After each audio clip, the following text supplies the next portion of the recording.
Hello everyone, कैसे हो आप सभी। स्वागत है आपका अपने चैनल टीचिंग विद बानी में। आई होप आप सभी अच्छे होंगे और अपनी तैयारी को बेहतर कर रहे होंगे। दोस्तों, आज की क्लास बहुत ज्यादा इम्पोर्टेंट है क्योंकि आज की क्लास में हमने हिंदी के महत्वपूर्ण प्रश्नों को लिया है। तो चलिए आज की वीडियो को स्टार्ट करते हैं।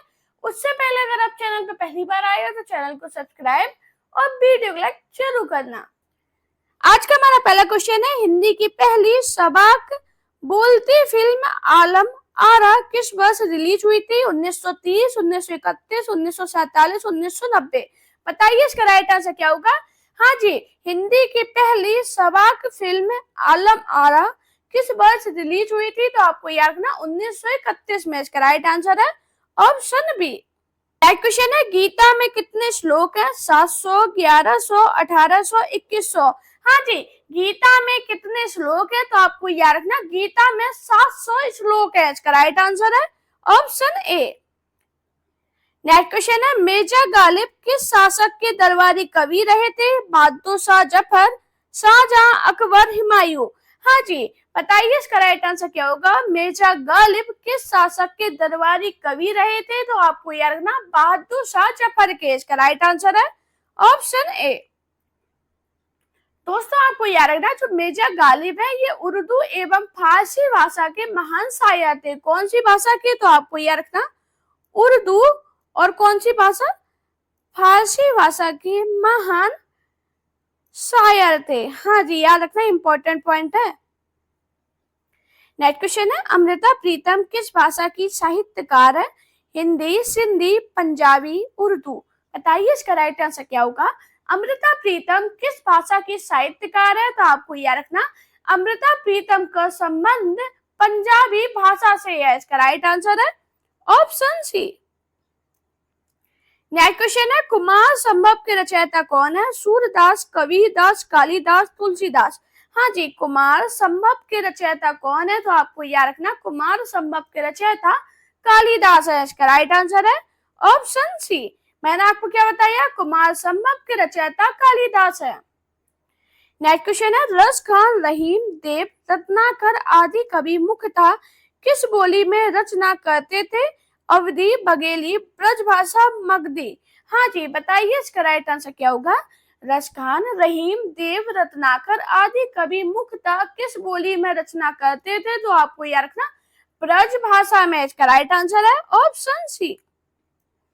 नेक्स्ट क्वेश्चन है, बच्चों की कहानियां लिखने वाले और चाचा चौधरी पात्र के रचनाकार कौन है? आविद सुरती, प्राण कुमार शर्मा, अनिल कुमार, अनंत पाई। बताइए इसका राइट आंसर क्या होगा। हाँ जी, जल्दी से बताइए इसका राइट आंसर क्या है। काफी इंपॉर्टेंट क्वेश्चन है, तो आपको याद रखना बच्चों की कहानियां लिखने वाले और चाचा चौधरी पात्र के रचनाकार प्राण कुमार शर्मा है। इसका राइट आंसर है ऑप्शन बी। नेक्स्ट क्वेश्चन है, मेघदूत के लेखक कौन है? कालिदास, तुलसीदास, सूरदास, कबीरदास। हाँ जी, मेघदूत के लेखक कौन है? तो आपको याद रखना मेघदूत के लेखक कालिदास है। इसका राइट आंसर है ऑप्शन ए। मैंने आपको क्या बताया, मेघदूत के लेखक कालिदास है। नेक्स्ट क्वेश्चन है, संगीत राज के रचयिता कौन है? राणा कुंभा, देव, जयदेव, भूषण। हाँ जी, संगीत राज के रचयिता कौन है? तो आपको याद रखना संगीत राज पुस्तक के लेखक राणा कुंभा है। इसका राइट आंसर है ऑप्शन ए। नेक्स्ट क्वेश्चन है, रघुवंशम किसकी कृति है? सूरदास, तुलसीदास, कालिदास, रैदास। हाँ जी, बताइए इसका राइट आंसर क्या है। दोस्तों, आप सभी से रिक्वेस्ट कर रही हूँ, प्लीज चैनल पे आए तो चैनल को सब्सक्राइब करना, वीडियो को शेयर करना और कमेंट में ये जरूर बताना आपको मेरी क्लास कैसी लगी। अभी बताइए इसका राइट आंसर क्या है। रघुवंशम किसकी कृति है? तो आपको याद रखना कालिदास की। इसका राइट आंसर है ऑप्शन सी। नेक्स्ट क्वेश्चन है, मृच्छकटिकम किसकी रचना है? शूद्रक, सूरदास, चाणक्य, रैदास। हाँ जी, बताइए इसका राइट आंसर क्या होगा। मृच्छकटिकम किसकी रचना है? तो आपको याद रखना शूद्रक की। इसका राइट आंसर है ऑप्शन ए। नेक्स्ट क्वेश्चन है, भरत मुनि की रचना कौन सी है? नाट्यशास्त्र, चिंतामणि, अंधेर नगरी, कवन। हाँ जी, भरत मुनि की रचना कौन सी है? तो आपको याद रखना कौन सी है, नाट्यशास्त्र। इसका राइट आंसर है ऑप्शन ए।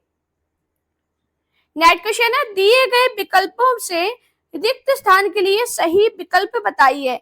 आदि कवि ने संस्कृत में रामायण की रचना की। हाँ जी, अब बताइए इसका राइट आंसर क्या है। अब आप सभी को पता है किसने की संस्कृत में रामायण की रचना, वाल्मीकि ने। अब एग्जामिनर ने तो आपसे क्या पूछा, वाल्मीकि लिखा कैसे जाता है। अब बताइए इसका राइट आंसर क्या होगा। तो आप सभी को पता है वाल्मीकि कैसे लिखते हैं, ऑप्शन ए में जो लिखा है यही सही है। तो इसका राइट आंसर है ऑप्शन ए। नेक्स्ट क्वेश्चन है, कवि और उसकी रचना का कौन सा जोड़ा सही नहीं है। शिवराज भूषण भूषण, शब्द रसायन देव, परिमल, सूर्यकांत त्रिपाठी निराला, उद्धव शतक, भारतेंदु हरिश्चंद्र। बताइए इसका राइट आंसर क्या होगा। हाँ जी, बताइए क्या है इसका राइट आंसर। तो आप सभी को पता है शिवराज भूषण की कौन, भूषण, शब्द रसायन देव की है और परिमल सूर्यकांत त्रिपाठी निराला की है।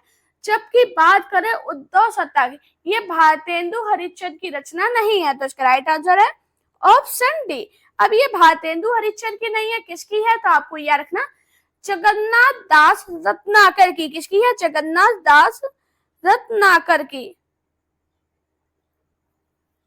नेक्स्ट क्वेश्चन है, शब्द शक्ति कितने प्रकार की होती है। 2, 5, 3, 7।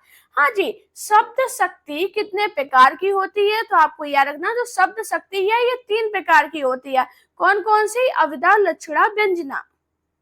नेक्स्ट क्वेश्चन है, हिंदी का प्रथम समाचार पत्र 1826 ईस्वी में कहां से प्रकाशित हुआ था। दिल्ली, कलकत्ता, मुंबई, मद्रास। बताइए इसका राइट आंसर क्या होगा। हाँ जी, हिंदी का प्रथम समाचार पत्र। आप सभी को पहले ये बताइए हिंदी का पहला समाचार पत्र कौन सा है। तो आपको याद रखना उद्दंत मार्तंड। हाँ जी, ये बहुत इंपॉर्टेंट समाचार पत्र है, शायद ही कोई एग्जाम होगा जिसमें ये पूछा ना गया हो। अब ये कहां से प्रकाशित हुआ था, आप सभी समझ गए होंगे कहां से, कलकत्ता से। इसका राइट आंसर है ऑप्शन बी। कब हुआ था, तो आपको याद रखना 30 मई। हाँ जी, कब हुआ था, 30 मई 1826 में। और इसके संपादन कौन थे, तो आपको याद रखना पंडित जुगल किशोर। नेक्स्ट क्वेश्चन है, भाषा को बोलते समय होने वाले उतार चढ़ाव को क्या कहते हैं। अनुतान, अवरोह, संगम, आरोह। बताइए इसका राइट आंसर क्या है। आज के दोस्तों क्वेश्चन काफी इंपॉर्टेंट है और आपके एग्जाम में पूछे गए हैं। जो इंपॉर्टेंट क्वेश्चन थे भाई, जो अभी तक मैंने नहीं कराए थे, सारे क्वेश्चन नहीं है, तो सभी लोग ये जरूर बताना स्कोर कितना गया आपका। अब इसका आंसर बताइए, भाषा को बोलते समय होने वाले उतार चढ़ाव को क्या कहते हैं। तो आपको याद रखना क्या कहते हैं, अनुतान। इसका राइट आंसर है ऑप्शन ए। सितंबर मास में 10वां विश्व हिंदी सम्मेलन भारत में किस शहर में आयोजित किया गया था। नागपुर, भोपाल, नई दिल्ली, जयपुर। बताइए इसका राइट आंसर क्या है। हाँ जी, बताइए सितंबर मास में 10वां हिंदी विश्व सम्मेलन भारत में किस शहर में आयोजित किया गया था। तो आप सभी को पता है कहाँ पे हुआ था, भोपाल में। इसका राइट आंसर है ऑप्शन बी। दोस्तों मैंने विश्व हिंदी सम्मेलन आपको काफी अच्छे से कराए थे, तो वो क्लास जरूर देख लेना, उसमें आपको सारे सम्मेलन याद हो जाएंगे, बहुत अच्छे से आपको पढ़ाए थे।